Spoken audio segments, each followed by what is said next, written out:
What's going on, everyone? There has been infinite debate on which weapon to run in Capybara.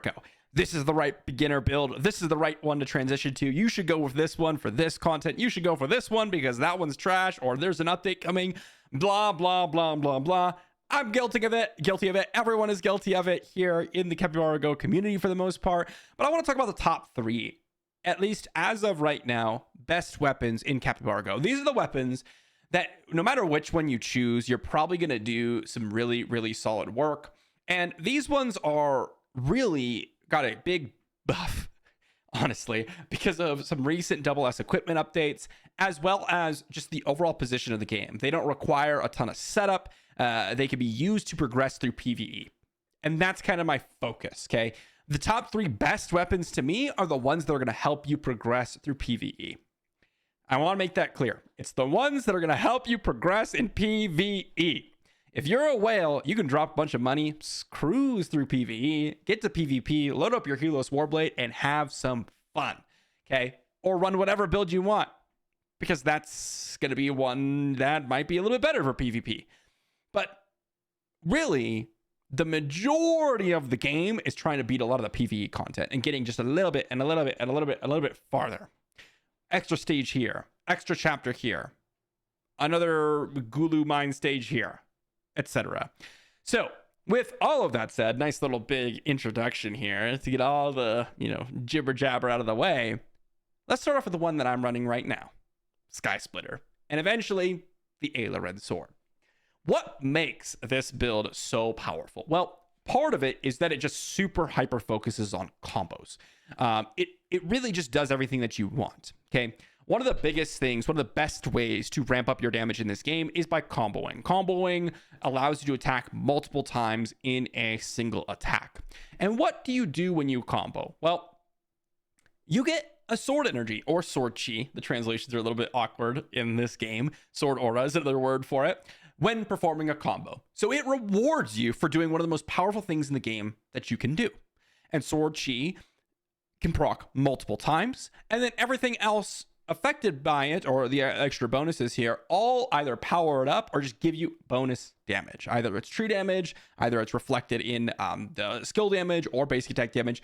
And that's kind of the other part of the Sky Splitter, is that you have multiple angles to kind of get value out of your chapters. You have the sword chi abilities, you have daggers, which can support the build, and you have, well, normal attack damage and combo damage and skill damage all in one build, which really, although it seems kind of counterintuitive because you want to focus on one ramping up damage, when you're building all these skills and when you have a lot of these different effects, it actually does end up doing a lot more work.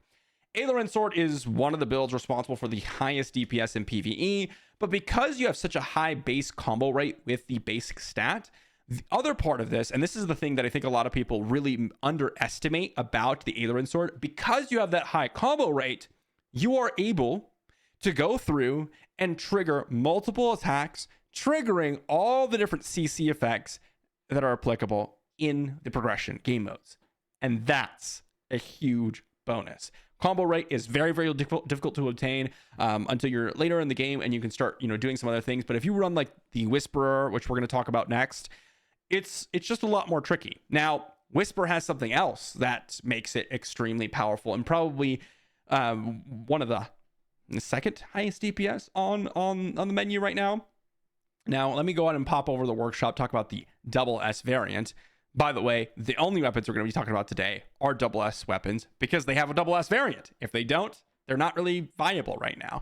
But the Gale Elris, this is the one that I swapped off of. And I was using the Whisperer for a very, very long time. I really, really enjoyed it. And the strongest thing that the Whisperer offers is its other basic stat, which is the weapon crit rate. Getting 50% extra weapon crit rate is massive. And guess what it does? When you crit, it throws daggers. And when you're able to throw daggers, it's going to trigger all those other dagger synergistic builds. When you grab the skills that affect daggers, when you get the brands that affect daggers, and then you're also going to be generating rage because of it. And then more importantly, and this is where it got really, really strong, we have a new double S variant, and I can actually show you guys here, this Severa's Fang. I believe it's not this one, it's this one, right? We've got ability to restore rage with the daggers. even further than what the Whisper is generating, which turns it into a very, very powerful combo weapon where you attack, you throw daggers, you rage, you throw more daggers, you attack, you gain rage, you throw daggers, you rage again, and it kind of just keeps going and going and going. That does not mean that combo rate isn't equally, if not more important for the Whisper. If we're getting a weapon crit and we're throwing daggers, we want to get multiple crits in a row to be able to throw more and more and more daggers, right? That's incredibly, incredibly important. And so that's kind of the downside of the Whisper, is that you can't generate a bunch of combo, but the damage potential, because you've got that crit, which ramps up your damage overall, is incredible. And it helps you crush certain stages. One of the biggest things that really, really is detrimental is not having enough damage.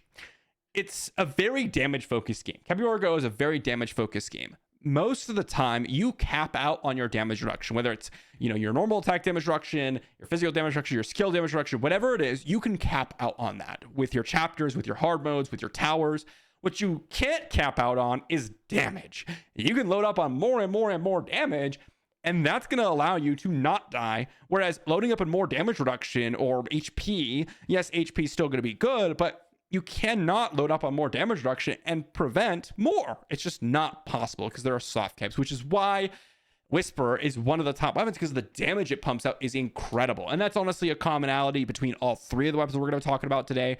The third one we've got to mention, it's got to be the Nashir Scepter. I mean, this thing is incredible. This one hyper focuses on those skill damage effects. Its stat is skill damage. Not as strong in general as combo rate or crit rate, in my opinion. However, its other stats here, the ability to really, really devastate people with just some massive extra damage from the Divine Thunder, is incredible. Not only that, but this is one of the few times where you can get some extra survivability, whereas the Sky Splitter and the Whisper are focused pure on damage. This one actually has a little bit of extra survivability built into it, which is kind of cool.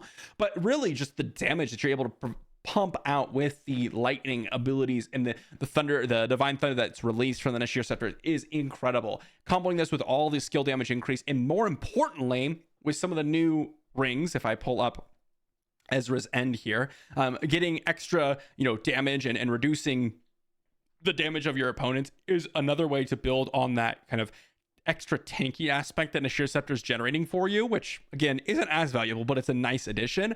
But also just dishing out additional damage with the Ezra's End, and well, with the Verdant Judgment Ring, getting skill crit rate. We talked about how crit is very important.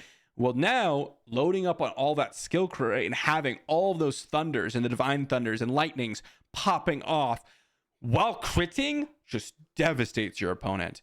Absolutely devastates your opponent. It's the one weapon where I've played around with a little bit, and it's one that I'm tempted to swap into just because I am excited. I just like the fun aspect of changing weapons and messing around with things. But the Nashir Scepter, absolutely incredible for its skill damage. And those are the top three, at least in my opinion, best weapons in Capybara Go. There are a couple other ones to mention here that are other double S. Really, there's 5 total, right? There's 5 total weapons in the game, in my opinion, that you should be going towards.